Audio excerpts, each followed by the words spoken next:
So let's talk a little bit about five common change management challenges, and we'll talk about each of these one by one. And these are just examples. I mean, you go anyone who's been through an ERP implementation, and I'm sure several of you on the phone have been through these before. There's dozens, if not hundreds, of OCM issues that come up during any ERP implementation. But we wanted to pick out five here and just talk about five examples of some of the kind of casting our minds ahead, looking at how employees and end users are likely to react to a new ERP initiative, and just to kind of paint a picture for how change management can help some of those things. So one is the conspiracy of silence, and this is some of the challenges. What you see in these cases is that you don't have open dissent. So as you're defining new business processes and looking at how your operations and your organization is going to look in the future in this post-ERP world, you don't have open dissent. You have hostile withholding of information, and people kind of protecting their turf, and wanting to make sure that they protect their jobs, for lack of a better word. So this is a common environment we see, especially in unionized environments, heavily tenured environments, or in environments where you've had the same system in place for say 20 years or more.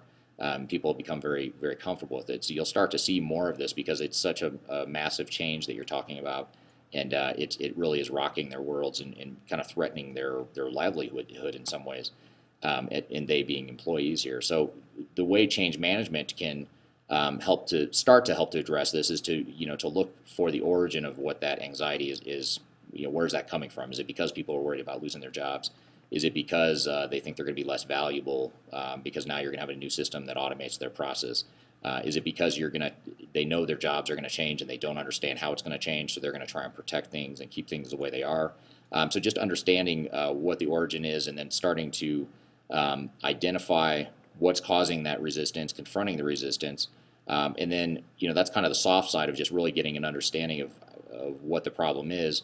But there's also kind of the stick side of it. That's the carrot side. The stick side of OCM is to make sure that there are consequences for non-participation, making sure you've got executive alignment and executive support and executive mandates that people participate.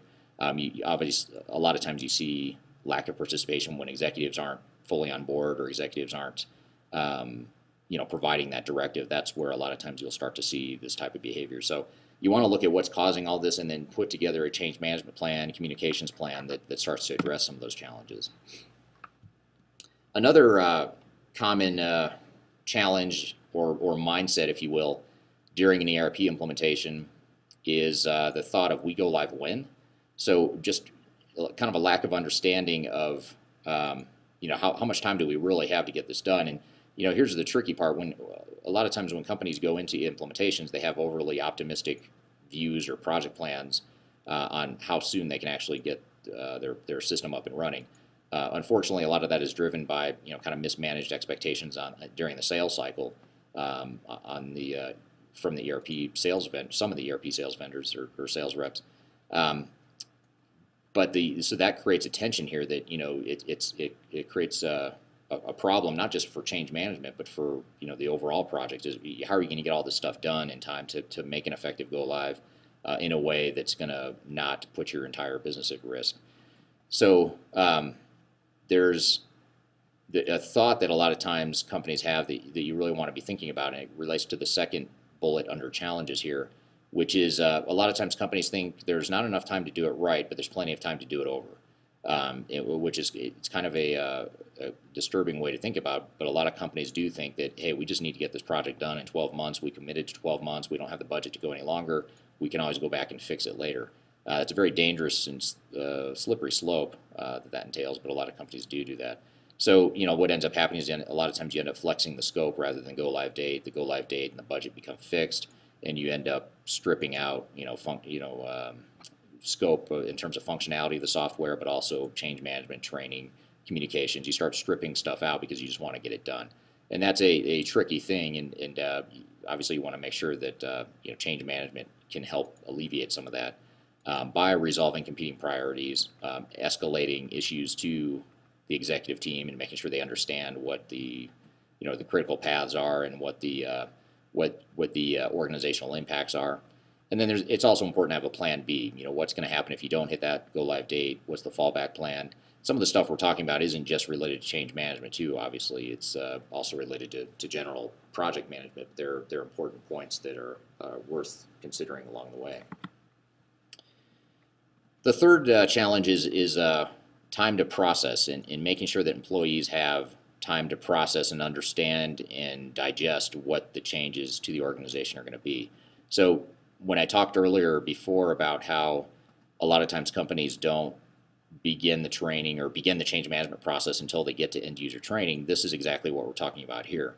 Most companies, I think, have the mindset going in to an implementation, especially if they haven't been through one before or aren't working with good consultants. Most of them go in thinking that we will just train people, 4 or 8 weeks or however many weeks before go live. We'll just do some end user training and we'll make the training really good and everything will be fine. Well, if you think about it, you're talking about ripping out processes and organizational behaviors that have been going on for probably at least 10 or 20 years, depending on how long you've had your current system. You're talking about ripping that out and getting people to understand the new process in just a few weeks. So that's why it's so, no matter how good your training is, it's not enough. I mean, your end user training is not going to be enough to make sure that people are comfortable with the changes. And they're never going to be 100% comfortable, by the way, but you want to get them as far along as you can before go live. So by having late, incomplete, or inadequate communication, that creates a problem of people not having time to process or respond to the information, and it also creates a loss of confidence. And it also, in some extreme cases, will create the actual resistance, and that's where you start to see people pushing back and sabotaging the processes or sabotaging the project because they really don't understand what's going on, and they don't want to see that change happen if they don't fully understand it oftentimes. So the mitigation strategies are to communicate early and often, use multiple types of communications, two-way communications, by the way, not just communicating to the organization via different vehicles like newsletters, one-on-ones, town hall meetings, do a lot of open houses. There's dozens of different communication tools that we'll draw from when working with a client. But then you also want to listen and respond to feedback. So make sure it's a two-way communication street. Make sure that the change agents or the change management team are fully understanding what the points of resistance are and where the pockets of resistance are, and are working and vetting through some of those challenges. So a fourth item is bottlenecks. So this is where OCM can help, and this is another challenge that we see on a lot of projects. So some of the challenges here are having a single group of multi-purpose resources. So you might have people, a core team that are a pretty small core team that are trying to do everything. They're trying to redesign business processes. They're trying to help configure the software. They're trying to learn the software. They're trying to do organizational change management, time permitting. So you want to make sure that you have separate. That's why it's so important to have a separate change management team. Even in cases where a company is really lean and they don't have the resources, we still push pretty hard to make sure that even if it's not a full-time role, you've got people that are dedicated to change management. Because what inevitably will happen is if you try to combine those roles, inevitably, and I don't bet ever, but if I did bet, I would put money on the fact that if you don't, you're gonna skimp on the OCM because the technical pieces end up becoming more urgent, and that's always the stuff that you have to get done, and that's the stuff you can see and touch, and it's more tangible. So that stuff is never going to get cut in lieu of OCM, and it's always going to be OCM that's the casualty. So by having resources that are dedicated to OCM is extremely important, and you want to segregate and articulate those responsibilities, and make sure you're positioning change management as an integral and helping role along the way. And then finally, walking the talk. So this is where you look at some of the challenges around communicating priorities and following through, sheltering core team resources, and resolving competing priorities. That's oftentimes a tough challenge, and this is where executive support and executive buy-in comes into play, because you really do need executives to walk the talk and not just say, yes, we're going to embark on this ERP project, yes, it's very important, yes, we'll sign the checks and approve the budget, but beyond that, we're out, and we'll let the core team handle it from here. You do need those executive buy-in and support to make sure that you are resolving competing priorities. You're making sure you've got dedicated or isolated in some ways. Core team resources isolated from change management, although I don't mean isolated as in not working together, because they do need to work very closely together, but in terms of the roles, they need to be different people. And so some of the mitigation strategies are to, always looking for excuses to reinforce the message and the importance. We see a lot of companies that do these big, massive, fancy kickoff meetings, but then the message kind of sizzles out or fizzles out after that. So it's important to really reiterate those messages and make sure people understand that this is a long, you're in it for the long haul. This isn't a quick or easy project. This is going to be painful. It's going to go on for however long, and just make sure that you're constantly reinforcing the reason why we're doing this. Why are we going through this pain? Why are we in some ways disrupting the business? And those messages need to be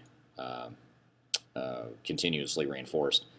And then the last point is very important, which is a picture is worth 1,000 words, but so is a decision. And that's where a lot of executives fail to estimate or understand what they're going to have to be, what their involvement is going to have to be during an ERP implementation. One of the blessings and curses of modern ERP software is that the systems are very flexible and can do everything from simple to complex business processes in a number of different ways. And what that entails oftentimes is some type of decision of, okay, the software can do process X, 5 different ways. So, Mr. Executive, what's the way that you want your business to run, and how do you want the software to support your business? Sure, software vendors have these industry templates or best practices, as they often call them. But the reality is you have to decide how your business is going to run, and you have to decide how the software is going to support your business rather than letting it drive those decisions and operations for you. So that's an important aspect of why executive involvement is so important, and how organizational change management can help enable some of that executive involvement through an ERP implementation.